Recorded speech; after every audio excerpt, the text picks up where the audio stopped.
चेन्नई का तांबरम और वहां रहने वाले आर वरदराजन और उनकी पत्नी गीता अपने फौजी बेटे के घर आने का इंतजार कर रहे हैं, लेकिन माँ बाप की आंखों से आंसू थमने का नाम नहीं ले रहे, क्योंकि जिस बेटे का इंतजार वो हर बार उसके छुट्टी लेकर घर आने का करते थे, इस बार वो भारत माँ का लाल तिरंगे में लिपटा ताबूत में बंद वापस अपने घर आ रहा है। ये माँ भारती के लाल कोई और नहीं बल्कि मेजर मुकुंद वरदराजन थे। पिता ने बेटे की शहादत पर कहा कि मुझे मेरे बेटे पर गर्व है, लेकिन मुझे उसकी कमी महसूस होती है। 12 अप्रैल 2014 को वो 31 साल के हुए थे। जन्मदिन वाले दिन पिता ने उन्हें मैसेज भेजकर ढेरों शुभकामनाएं और आशीर्वाद दिया था। मेजर वरदराजन ने पिता को धन्यवाद कहा और साथ ही ये भी कहा कि वो शाम को कॉल करेंगे। शाम को उन्होंने कॉल भी किया। हमेशा की तरह मेजर मुकुंद ने पिता से थोड़ी बात की और मां से खूब लंबी बात की। उन्होंने अपने पिता को एक सीक्रेट बात भी बताई। शहीद मेजर मुकुंद को याद कर उनके पिता कहते हैं कि उसने मुझसे आखिरी बार बात कर कहा था कि वो मई के पहले हफ्ते में 10 दिन की छुट्टी पर आ रहा है, लेकिन ये बात वो इंदु, जो कि उनकी धर्मपत्नी है, उनसे छुपाने के लिए कहते हैं ताकि वो इंदु को सरप्राइज दे सके। मेजर मुकुंद की यूनिट जम्मू कश्मीर के शोपियां जिले में तैनात थी, जहां वो और उनकी टीम के बहादुर जवान हर रोज आतंकियों के खिलाफ ऑपरेशन किया करते थे। 25 अप्रैल 2014 सेना को एक इनपुट मिलती है कि शोपिया के एक गांव काजीपाथरी में कुछ हार्डकोर आतंकी छुपे हुए थे। मेजर मुकुंद को इन जहरीले सांपों का फन कुचलने की जिम्मेदारी दी जाती है। आदेश था कि ऑपरेशन फ्लश आउट के तहत इन आतंकियों का खात्मा किया जाए। मेजर मुकुंद वरदराजन अपने साथियों के साथ सस्पेक्टेड एरिया में पहुंच जाते हैं और पूरे इलाके को कॉर्डन ऑफ कर दिया जाता है। वहीं आपको बता दें कि मेजर मुकुंद को यह भी जानकारी इंटेलिजेंस द्वारा दी जाती है कि जिस आतंकी के लिए उस इलाके में वो गए हैं और जिसके छुपे होने की सूचना उन्हें मिली है, जिसने कुछ वक्त पहले ही इलेक्शन अधिकारी की वहां बेरहमी से हत्या भी की थी। अपने आप को घिरता देख कायर आतंकियों ने छिपकर मेजर मुकुंद और उनके साथियों पर गोलियां बरसाना शुरू कर दी। मेजर वरदराजन तुरंत एक्शन में आते हैं और एक सटीक निशाना साधते हुए एक आतंकी को वहीं ढेर कर देते हैं, लेकिन अनुमान से ज्यादा आतंकी वहां छिपे हुए थे और वो लगातार अंधाधुंध गोलियां बरसा रहे थे। इसी बीच मेजर मुकुंद बुरी तरह घायल हो जाते हैं, लेकिन अपने घावों को नजरअंदाज कर वो मां भारती का वीर आगे बढ़ता चला जाता है और दूसरे आतंकी को भी मार गिराता है। मेजर मुकुंद इस पूरे ऑपरेशन के दौरान एक कुशल नेतृत्व, अदम्य शौर्य और पराक्रम और साहस का परिचय देते हुए अपनी अंतिम सांस तक वो मां भारती का वीर सपूत रणभूमि को नहीं छोड़ता। लेकिन गंभीर जख्मों के कारण और लगातार बहते खून के कारण वो मेजर मुकुंद वरदराजन वीरगति को प्राप्त हो जाते हैं। मेजर मुकुंद अपनी माँ बाप की इकलौती औलाद थे।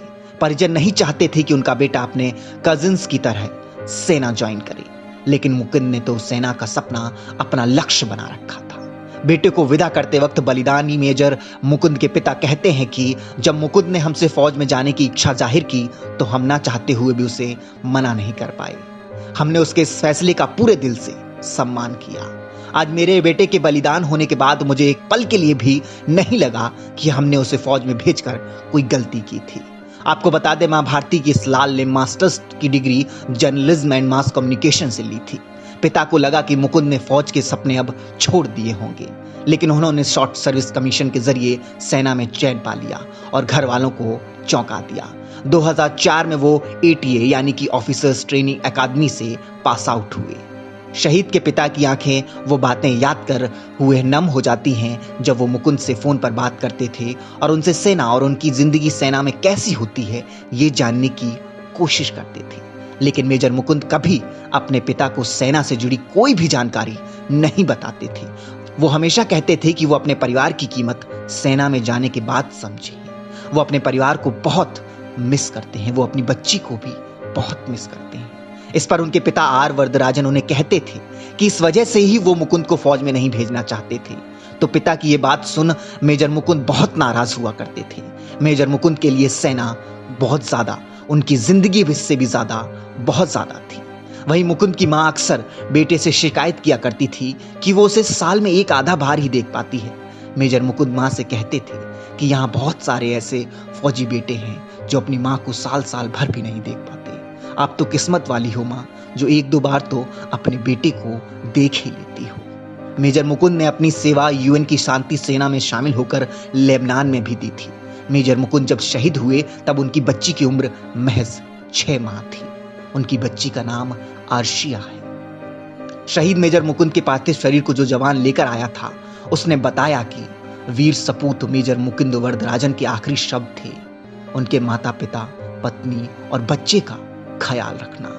ये शब्द आज भी शहीद के पिता आर वरदराजन और मां गीता के कानों में गूंजते हैं। और अब 25 अप्रैल 2014 को उनका बेटा छुट्टी वाले दिन से काफी पहले आ गया, लेकिन ताबूत में बंद, तिरंगे में लिपटा हुआ। बलिदानी मेजर मुकुंद एक दिलेर, साहसी और जाबाज सेना के अफसर थे, जिन्होंने देश के लिए अपना सर्वोच्च बलिदान दिया। उन्हें मरणोपरांत शांति काल के सर्वोच्च वीरता सम्मान अशोक चक्र से सम्मानित किया गया।